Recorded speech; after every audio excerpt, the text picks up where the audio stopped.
Kate says this: I've met many Gregg characters during my long working life, and I've told them straight, don't do all the innuendo, sex joking, etc. I don't like it. And they usually respect that once they're over the embarrassment. How come no women spoke about, ever say that to Gregg? Well, I think some of them did. It certainly would seem as though some of them did. And as I say, the difficulty with all these kinds of stories is you can never know exactly what the sequence of events was. I don't think there's any doubt. I mean, if it doesn't seem to have been disputed that he once ran through the set completely naked, apart from a sock, you know, sort of worn on a particular part of his anatomy. And I think if you're running the BBC, you'd probably say that's a bit over the top, Gregg. I don't think you should be doing that, wouldn't you? Yeah, I think that some of the allegations are. You know, I've worked in the media for over 20 years, and I've never come across that, and I worked in some pretty robust. Yeah, I mean, we've all like. Yeah, I think this is beyond what you might, you know. But there's something about television, isn't there? Something about the way that television stars are kind of protected by the system, because either the executives are too scared to question them or to have a go at them, or they're too scared of losing them. And in many cases, they might even be scared of losing their own jobs if they're too critical of the guy.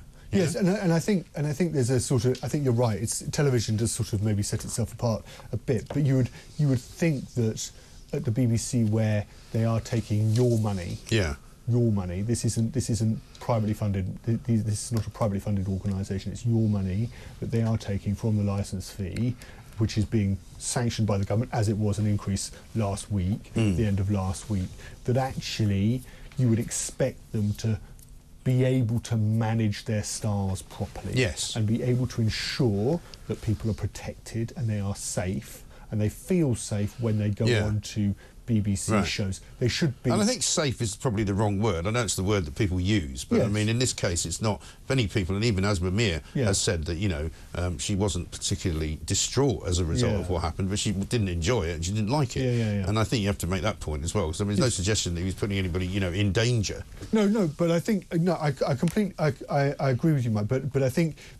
But I think there's a problem with the BBC not getting to grips with this behaviour and not acting fast enough. Why is it always... Or just not stopping it. And just not stopping it. And if they can't, if the individual can't stop behaving in a particular way, then it's incumbent on the BBC to remove that individual and for the executive to take if the show crumbles and it falls to bits, to take the heat. But generally, Mike, there is no star that is bigger than a show. No. I mean, when I was growing up and I watched MasterChef, it was on a Sunday evening, and it was Lloyd Grossman. Lloyd Grossman was MasterChef. He had that sort of Pan-American voice, funny twang, that really weird twang, and he would go from, you know, table to table to table, and it was. You know, you'd think that if you took Lloyd Grossman out of MasterChef wouldn't exist. And of course, Lloyd Grossman retired, and they got in John Turturro and Gregg Wallace, and the whole thing breathed a new life. But and they can do the same again. And I don't. Well, that's the other question people have got for John Turturro is what was he doing in all of this? A couple of other stories that we should mention, though. First of all, Zoe in Lancashire says, "Morning, Mike. Is Louise Haigh part of Star Wars' early release scheme?" I like that. Very good. What about Liz Kendall? Right, we saw this woman last week a lot, doing the rounds, talking about the changes that were going to be made to the benefits business, which don't appear to be very much after all the toing and froing about a week ago. But it came out over the weekend that she's got a £4 million home in Notting Hill with her partner, who happens to be a banker, and they get their heating bill paid by the taxpayer. Yes, so they have two homes. And it's nice for them. And it's the home in the constituency. From my understanding, and it's a little bit unclear in the article, but from my understanding, it's the heating bill on the rented property in her constituency in Leicester, where they're claiming £4,000 to heat it. And this is. I mean, she's not alone, by the way. There's plenty of MPs who do it, because I remember pulling up James Cleverly on this, because somebody else, it turned out, was doing it, and he basically admitted that he did it as well. Yes, and it's right across the board. The rules. Oh, we can say the rules. The rules allow it.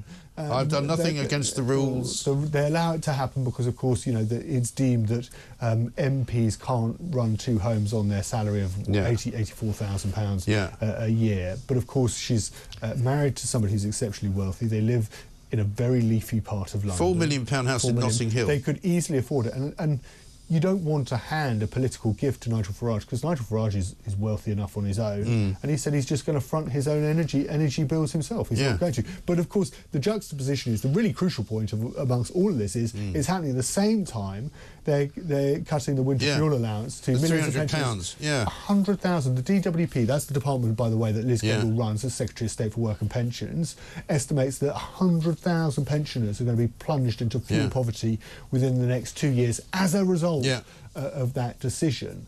And if you're Keir Starmer and you're in number 10 and you're managing it and you're thinking, how are we going to... You would just say to... you know, they're not going to do it, but you'd say to Liz Kendall, look, what does this look like? Why don't you just not claim it? And do you remember, the other point I'd make, Mike, is do you remember when Therese Coffey was at the Conservative Party conference, and she sang at the Conservative Party conference, she sang Time of My Life at the same evening that there'd been a vote to cut the universal credit.